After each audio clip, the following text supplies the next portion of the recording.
Hi, I'm Candy Ajijilek and I'm a makeup artist and YouTuber based in Nigeria. I absolutely adore and love helping people out, and I love when people's content steps up and they tell me your videos were helpful to me. So in this video, I'll be sharing with you some apps that are very necessary as a creative of any field.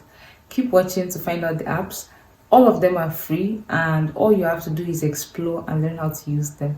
These are my photo and video editing apps, and the first one is FaceTune.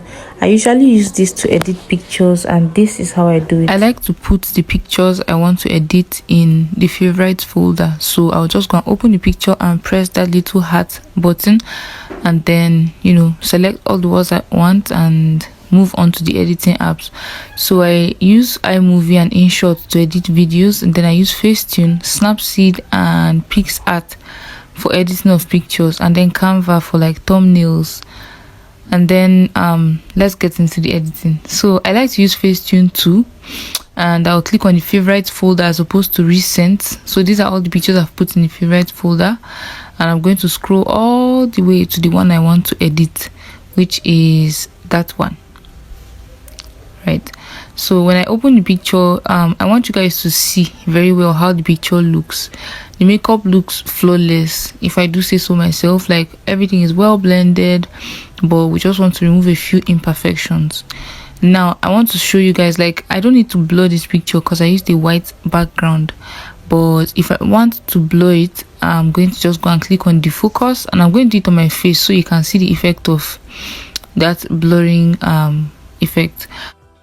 So that double square thing by the lower right hand corner where I'm tapping is where would show you before and after of your editing. So notice how the picture is going blurry and clear, blurring and clear, because that's the button that shows you before and after of your editing. So if you want to see how it's looking, you just press that button.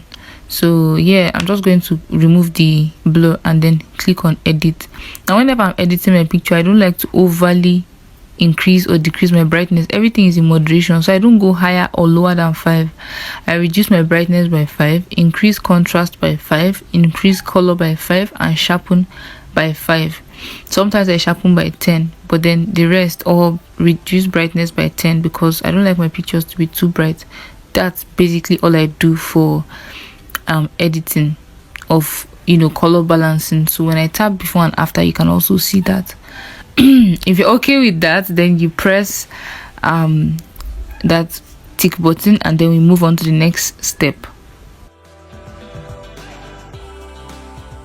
I also wanted to show you guys how ridiculous it would look if you increase or decrease your color by too much. Like, imagine how red or how gray you would look if you do it too much. So moderation is key, guys.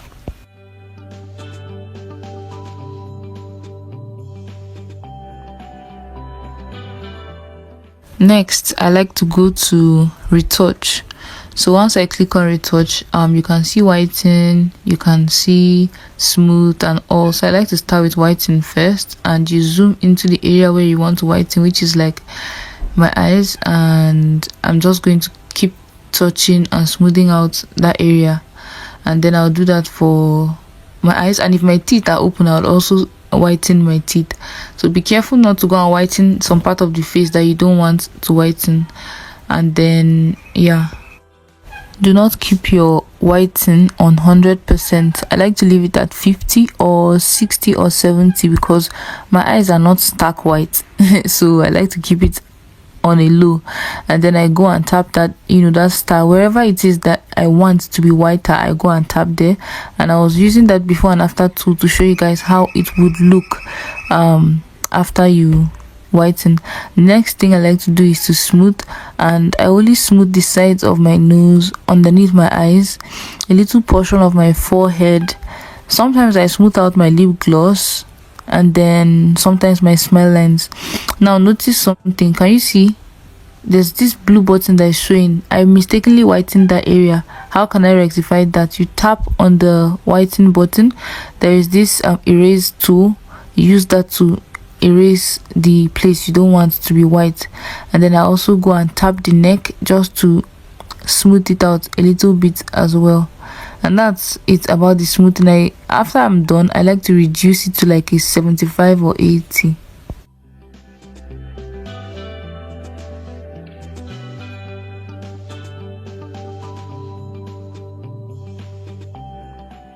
Next thing I like to do is to add vibrance to whatever color I've done. Now you can see that this palette I used is very pigmented, but I want the red to pop, the yellow to pop. So I go to the vibrance key and then I press it, and then I zoom to where I want to make more vibrant. So if you want to touch up your blush, I like to touch up that waterline, the lower lash line, you know, just a little bit. Don't go crazy, you know, just do your work first and then go back in there and give it a little bit more detail, right? And then reduce it. You know, moderation is key, so I like to take it to a 60 to a 70, and then I go back to detail. When I go to detail, I like to touch up my lip gloss. I do this only when I'm wearing lip gloss on my lips, and then I do it on my lower lash line because I want the lashes to pop. I want them to be darker. That's all I do with detailing. FaceTune is cool, but let's move to Snapseed. So I like to open up the app and click on the plus button and pick any image I want to edit. Now I'm just going to go in and pick healing because I don't use all the features, just use the ones I want. Healing is used to remove stuff like pimples and unwanted spots from the face. You can even use it to remove stuff like birthmarks, black stains, just anything you want to remove. Zoom into it and it will remove it. Now I also like to click on tune image and I use it to balance my picture even more. Like I said, I like to add contrast, you know, add brightness, balance the highlights and the shadow, and just basically anything to make the picture look better. And you can see the before and after version. I know I'm relating this a lot to makeup, but you can use this on any kind of business. Really, you can use it to crop to Instagram size, which I did here.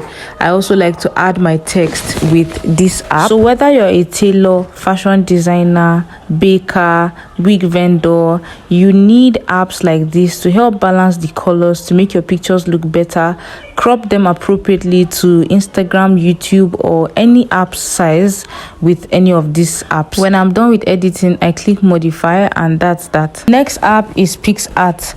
I generally use this picture for collages, also called PicMix. I can also use this to add text to my photos, and I use it for YouTube thumbnails as well. I'm just going to click on the collage feature and then add the pictures I want to PicMix, which is a before and after of the picture that I just edited using Snapseed, and you can see the difference. One of them is way more vibrant than the other, and there are so many features beneath. This size is 9:16, which is the TikTok size or Instagram reel size, and this one that is currently on the screen now is the YouTube size, which is 16:9. It's basically the TikTok size flipped on the other side, and I like to use this when I'm designing my YouTube thumbnails. You can see this before and after. It is just like a side-by-side comparison, which is why I like this app. You can make collages with basically any app, but I love PixArt. It's very simple to use, and you can use it to adjust photos as well. You can use it to remove border lines. You can use it for so many things. You can edit the picture, change the color to black and white, just so many things. That is why I said to explore, because not every information will be on the video. The next app is my video editing app, which is CapCut. I used to use InShot as well, but I enjoy CapCut more.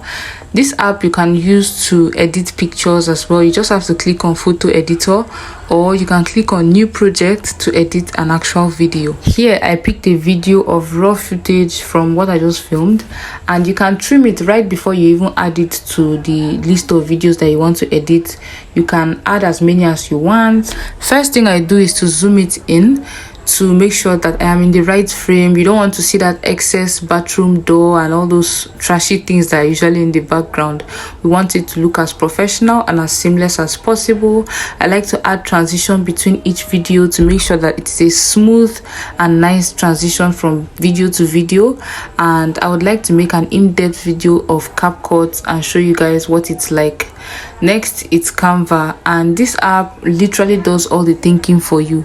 You can use this app to even edit videos and so much more, but I like to use this for a lot of things like flyers, media kit, rate cards, price list, every single thing you're thinking about. Just go to Canva. It will even do the thinking for you. But if you can't find what you want on the screen, you can just go to the search bar and type what you're looking for. I really wanted to show you guys how it works in this video, but my phone kept freezing for some reason. So maybe I'll find time and find someone else's phone and record myself using Canva and CapCut so you guys can get a feel of exactly how these apps work. So comment below if you're interested in seeing how to use CapCut and Canva in depth, because you can literally design CV, blur out unwanted backgrounds, and even remove the background entirely, and I would absolutely love to show you that. So if it is something you're interested in seeing, kindly comment that below. If you found this video helpful, ensure to like, comment and subscribe. If you're unsure of what to comment, you can just comment the word helpful in the comment section below, and remember to subscribe before you leave, and I'll see you in my next video. Bye.